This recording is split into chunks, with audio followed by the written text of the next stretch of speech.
Everybody want to be in entertainment till it's time to get down to the business. Yeah, Glitz and Ghetto, Glitz and Ghetto, yeah, Glitz and Ghetto, it's Glitz and Ghetto, Glitz and Ghetto, it's Glitz and Ghetto.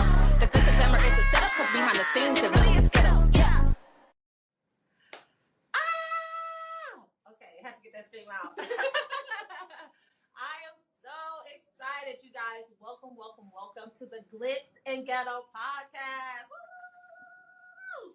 Yes, I am your host, Naderah and this is my podcast, Glitz and Ghetto, where everything that you see in the entertainment industry is glitz and glam, but it's what you don't see behind the scenes that's a big glitz and ghetto. I'm super excited today because I have a very special guest with me. It's my first guest on the show. It is Rachel Zoey Mandelstam. Did I say it right? Yeah. I got it right. That's a mouthful, and I dare somebody to try to say that 3 times fast. That is a tongue twister.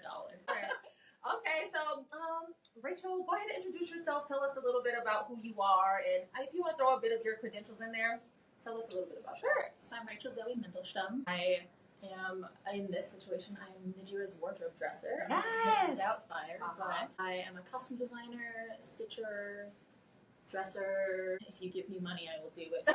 in the lane of wardrobe. Yes, that's and do you have like any credits, namely, or some favorite productions that you've been able to work with? Yeah, so I have been very lucky in this local to get to work with a lot of really great touring productions. Nice. But also to get to work on the beginnings of some new work. Mm-hmm. And prior to now, I got to work on some new work in fellowships and whatnot. So Nice. I got to work on Goddess. Oh, yeah, we talked When I about was at that. Berkeley Rep, which was an incredible process. Uh-huh. I worked on it as a fellow, so I did like behind the scenes design shoppy stuff. Okay. As an assistant with like Nice. energy. Then in this local, I got to work on Moulin Rouge and Beetlejuice and some really exceptional Oh, wow. musicals that I'm a huge fan of. So I feel very lucky to have gotten to work on. Nice. So the girl is booked and busy, honey. Oh, yeah. So she knows this very well. Which, by the way, you talking about Beetlejuice, you know they're coming out with a musical movie version of it. I know, I'm believe. so excited. So excited. It's going to be really good. Stay tuned for that. Just saw the trailer. I actually was going to see Inside Out the other day, and that's where I saw the trailer. I was like, this is going to be great. I didn't realize it was like a sequel until the trailer. They were just redoing it. Oh, I didn't know. I didn't know either. But I just heard a little kid singing, and actually the little kid that was singing at the beginning, I did a movie called Little a long time ago with Marseille Martin and Will Packer, and he was like the featured kid inside of that What movie. a I was small like, world. Exactly. He also was like Simba in Lion King. He's a super talented kid. But either way, I'm looking forward to that performance because I think it's going to be great. But yeah, so since we're in the mood, in the spirit of talking about the entertainment industry, and this is the Glitz and Ghetto podcast, what's glitz in your life right now? What's in my life right now? I just cleaned my whole apartment. No. We did talk about that next stage a little bit. So that's the only thing that's in my personal life.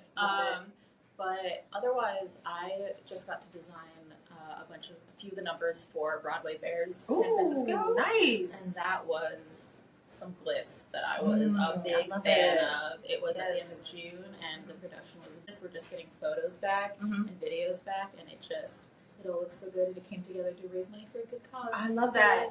Awesome. What's so interesting that you said about Broadway Bears is because I'm so new to the like Broadway side of things. I did a lot of commercial work.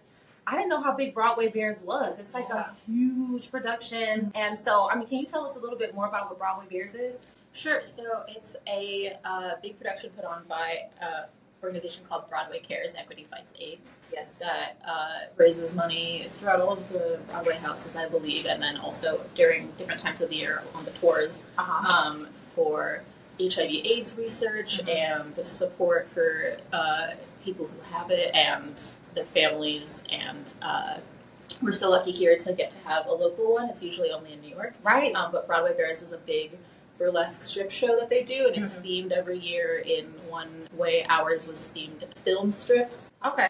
And so it was based on several movies like Back to the Future, Kill Bill. The numbers that I costumed were Burlesque, Mad Max, and the Rocky Horror Picture Show. Oh, wow. That is very glitz. Yeah, I had a grand old time. I was so burlesque. I mean, come on. Yes. Ooh, I love. So yeah, we had did a whole strip show. It was so glorious. Raised, I I don't even want to say how much money, but tens of thousands. Like, nice. More than they ever have before. And the one in New York raises millions every year. So it's a great project for a great. It is. Okay, so when I say the word ghetto, a lot of people think like the typical like standard like ghetto, and a lot of different things come to mind. But when I'm talking about ghetto on the Glitz and Ghetteaux podcast, it's really the essence of something that is a nitty-gritty process but has a beautiful outcome at the end. So with that in mind, what's ghetto in your life? We talking personal or whichever way? It's up to you. Personal, I clean my apartment because I'm moving. Well, yes, nitty-gritty, but yeah, you gotta make it nice. And if we want to full circle it, the process of getting to the end of Broadway Bears, I was working out of my car for weeks. Parking in parts of San Francisco that I don't, running around the city doing fittings, stitching, at friends' houses, like wherever I can. Right. And it's great. But San Francisco, not known for being the safest for parking on the street.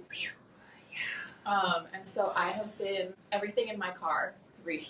Numbers worth of costumes. Oh my gosh. I'm covering with newspapers and reusable bags and like a little rolly cart, and my car looks like I'm homeless. Oh my god. But it worked. No one broke into my car in the several weeks I've been parked. You did a good job in covering the things up. And now I'm thinking, I wonder if every car that I've ever seen on the street where I was like, wow, something's going on. I'm like, maybe they were actually hiding something. They had to be. Yes, that's amazing. I love that. Come on now, see, and that's what people don't know. Like, the stuff that happens behind the scenes is like, you got to protect these costumes. You have to get a job done. You're going from this job to doing something else that's also a great cause. But also, we got to make sure that everybody stays safe. We got to make sure that, everything stays in place. So it's a little nitty gritty, it's a little ghetto, but it worked. It worked. And you made a great outcome of it. Awesome. Okay, so with that being said, how did you get started in this industry? How did you become a dresser? So I mean, if we go all the way back, as a kid, I got put in musical theater camp because I talked too much and my parents didn't know what to do with me during the summer. Isn't that all of us? Yeah, so beginner and advanced musical theater camp as a kid, and then in high school was the first time we had like a theater program in our school. Oh, fun. So I acted at first, but I also got really severe anxiety between the ages of 12 and 14 is like when it developed. So I did not want to be on stage anymore. But I loved theater so much. I was like, how do I do this? So we took a little break. We did some marching band. We came back. We love marching band over here. Winter guard. So nice. Spinning some rifles and flags. It was tons of fun. But we did go back to theater, our first love.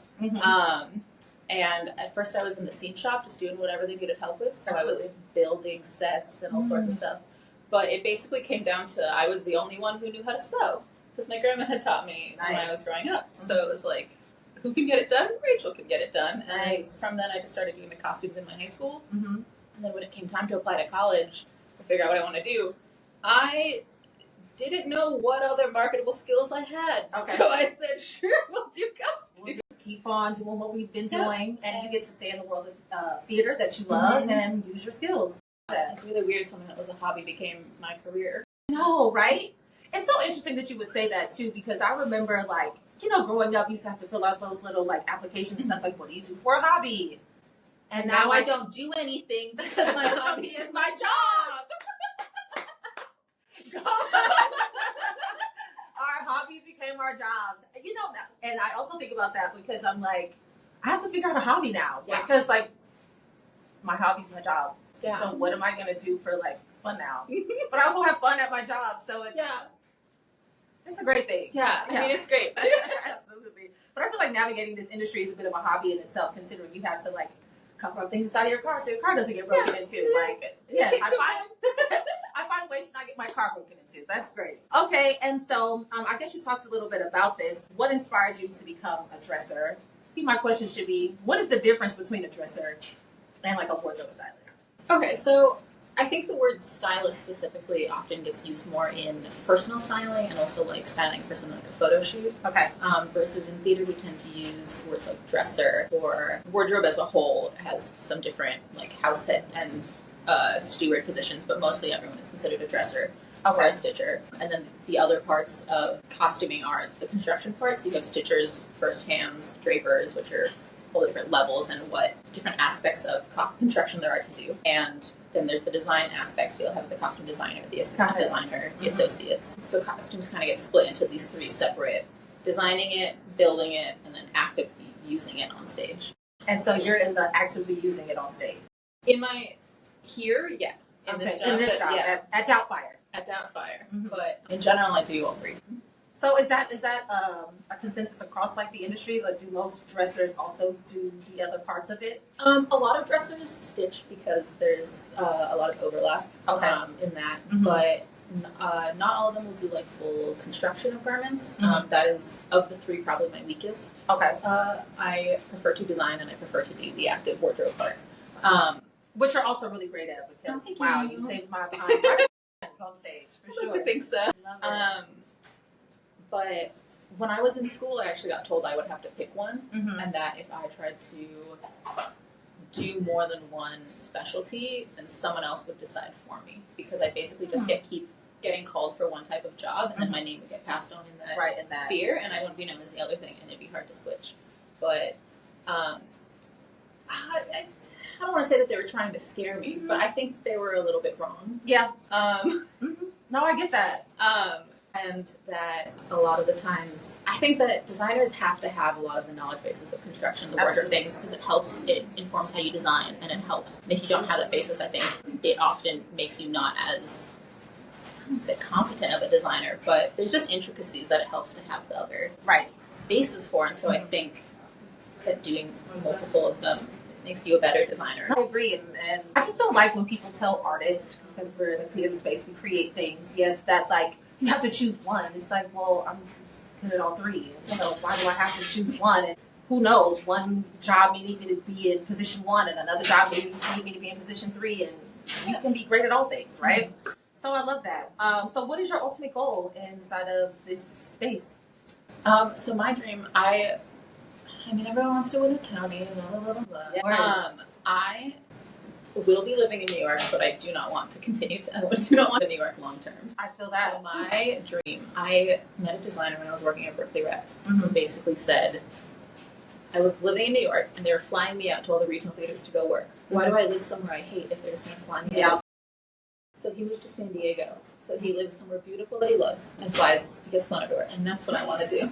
I want to live somewhere I love and have them fly me everywhere to go. And listen, it is so possible, because I mean, you're already in the network now, so one step at a time, and you get there. I love that. And I guess that leads me to my next question, which is like, you have decided to pursue your passion. And this is your hometown, right? Yes. Yes, you're originally from here.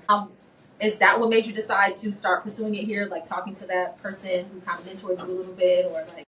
Honestly, it was pandemic and happenstance. So I grew up about an hour south of San Francisco, in a tiny little town. And then I went to college in Boston. Okay. And from there... Did you go to Boca? I did not. I went to Emerson College. Emerson, okay. Not a huge school. Everyone knows each other. Okay, nice. Every time someone on one of these tours comes in, someone knows someone who knows me somehow. Yeah, but you know our world is like literally that big. Yeah. But so I had gotten an apprenticeship in Chicago at Steppenwolf, and that was supposed to be my like next step out of college. And then pandemic hit. I graduated May of 2020. Middle of March 2020 was when we got shoved to online classes. So I finished out my senior year online. I'm so sorry to hear that. Thanks. Sorry. My pandemic baby. No graduation. Wow. I mean, I'm glad I was at least ending it. If I had another year of school, so many of my classes were hands-on. I don't know if I would have been able to do the online classes. Oh, so makes sense. I'm glad I got out when I did, at least. Yeah. But it did cancel my senior year production that I'd costumed in. Oh, wow. Big spring musical. Gone in the wind. So then you came back home to finish out your like online classes. Yeah, so I stayed in my apartment in Boston for another like month, still online, and then we moved home and I finished up my last week of school. Oh wow. And then I just was living with my parents for about a year, and I had applied to a bunch of fellowships, including the Berkeley Rep Fellowship. Okay. And they wanted me, but I liked the other one that I'd gotten more, so I decided to take that one. Out of here. But during the pandemic, Berkeley Rep emailed me and was like, hey, when our applications reopen, we would really, really like you to apply. It was like, oh my god, you sent me an email? Yes, I can see why though. I mean, your work is fabulous. Thank you. Amazing. So I reapplied, and they took me, and that got me that job, and so then I had my Berkeley Rep Fellowship for a few months, and I, after that, did not have the motivation to write a cover letter, or redo my resume. Absolutely. And that was how I ended up in this job. I don't have the motivation in me to actively pursue work for myself so extensively. Like, school had happened, pandemic had happened, I just was working a 9 to 5 and it ended, and I was like, and then convenient timing that some of the locals in our local wardrobe union were working at Berkeley Rep stitching for Goddess. Okay. And they were like, hey, Lion King is coming through in the town your parents live in. You want to work on it? No one's going to do it. So there's going to be, if you want to get into our union, for you. Yeah. And I got warned that our local here was one of the harder ones to get into because of the requirements that they had. But the residency requirement I met because living with my parents during the pandemic, and the work 6 months requirement I met because of working at Berkeley Rep. Right. So it all just turned out perfect. Oh. I met all the requirements and they needed me. Yeah. And so I took my test, and I didn't even find out if I passed my test before I got called in for work. Wow. That's divine timing. Truly. It is. So you were saying, so we were talking about how, that was divine timing and things of that nature. And then also, like, kudos to you for having grace with yourself. I feel like a lot of times as creatives, we feel like, what's next? We got to do something and all that sort of stuff. But, like, graduating college, coming out of the pandemic, I think we're still adjusting to coming out of the pandemic. So, like, kudos to you for taking your time and then, like, trusting divine timing to, like, get you to where you are. That's amazing. Yeah. And I think also, too, many of us, our goal inside of this industry is to become a part of a union because that's, where you really start making money and, you get, like, the ability to have insurance and live a life that's, like, a bit more normal, similar to, like, people who have corporate jobs because our lives are not like that at all, So it brings a lot of, like, normalcy and, like, consistency to your life. So kudos to you for that. Okay, the last question I have for you before we do our little pop quiz is, like, what advice would you give to a young aspiring artist who desires to pursue this path that you've taken on?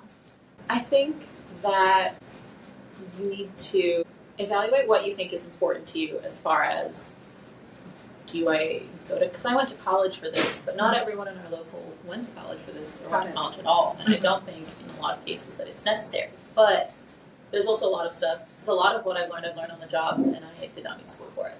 There's a lot of perks I did get from college. And so I think there's a lot of evaluating what is important to you and what steps are actually necessary to get there. And then also, I didn't do enough of understanding what was truly available to me. Because when I applied to college, I didn't know that you could concentrate in, like, props. I only know that you can do costumes and scenic. So when I showed up to college with more props concentrations, I was like, should I have done that? Oh, wow. The answer was no. I was right. It's okay. But, but there were so many things I didn't know, and I didn't know that I didn't know it, so I didn't know to do the research about it. And I didn't know about unions. I barely learned about unions in college. I had to beg for info. Absolutely. So getting it out, like, there's so many resources available to you that you don't even know that you have.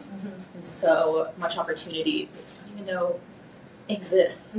If I sing shows when I was in school, if I had, like, growing up seeing the shows in, like, the OM Theater, literally here. They throw close to the sides of the stage. And I never in my brain would be like, wow, you know what I would like to be my job? I want to be the person that catches that shirt. And you know what my job is right now? I'm the person who catches that shirt. Right. And it's like, I didn't know that was a job. Exactly. And I love my job. Which is why I also think that this platform is so important because a lot of people just don't know. And I think also, too, coming from how you started, where, like, you were in musical theater and on stage, and then you don't want to leave the world, but it's like, what can I do to be in this world? And there's so many opportunities that people don't necessarily talk about. So, yeah, it's what's behind the scenes that you don't see. Somebody grabbing the shirt, or, like, what's happening with props, or what's happening with everything that makes the machine go. Because what you see on stage is just literally a fraction of, like, all the work that goes into it, So I really appreciate you sharing your story with us, and I'm hoping that someone is inspired by this, and that, hopefully they can see some opportunity where they can explore their other passions and desires to be in entertainment and work with wardrobe, styling, props, or whatever the case might be. So I really appreciate that. Of course, I'm so happy about it. Glitz and Ghetto. It's Glitz and Ghetto. The glitz and glamour is a setup, because behind the scenes it really is ghetto. Yeah. So, now that we know a bit about your story, I'm really big on, like, the business of entertainment because I got my degree in accounting before I decided to pursue my artistry, which I always knew this is what I always wanted to do. And I think a lot of times we also miss out on the fact that, like, yes, it's entertainment, it's our passion, but like there's a business that goes behind this. So I'm gonna throw out some terms or some questions. It's only 5 questions, pop quiz, but I have faith in you. Okay. All right. Is this when I tell you that I've never filed my taxes by myself? No, that's okay. But if you needed help, I mean, I'm your girl. I'm just saying. Okay. All right. So the first question is, what is net 30? Do you know what net 30 is? No. Oh my god. I'm gonna fail this quiz. Maybe you never have to deal with a net 30. Okay. So net 30 situation is like when you sign a contract and you do a job and they promise to pay you in net 30 days. So they have 30 days to pay you out. I'm not sure if you like are on a salary here where they pay you like every 2 weeks or every week or whatever. Every week on this one, which is nice, amazing, right? However, I worked in the commercial industry where like you go film a movie or a TV show and they're just like, yeah, we got 30 days to pay you out. Knock on wood. I've never had to wait 30 days, but they do have a grace period of 30 days to like pay you out. So that's net 30. Whew, that's the only financial question that's on here. Oh god, okay. Which is great. Okay, what does IATSE stand for? Okay. That's your union, right? It is, and I have pictures of the logo everywhere. I have a pin with the logo. International Alliance. International Alliance of Theatrical and Scenic. Nope. Theatrical. IATSE. International Alliance of Theatrical. Oh my god, you know this. You got it. You're almost there. You got 2 more words and you got the first 3 right.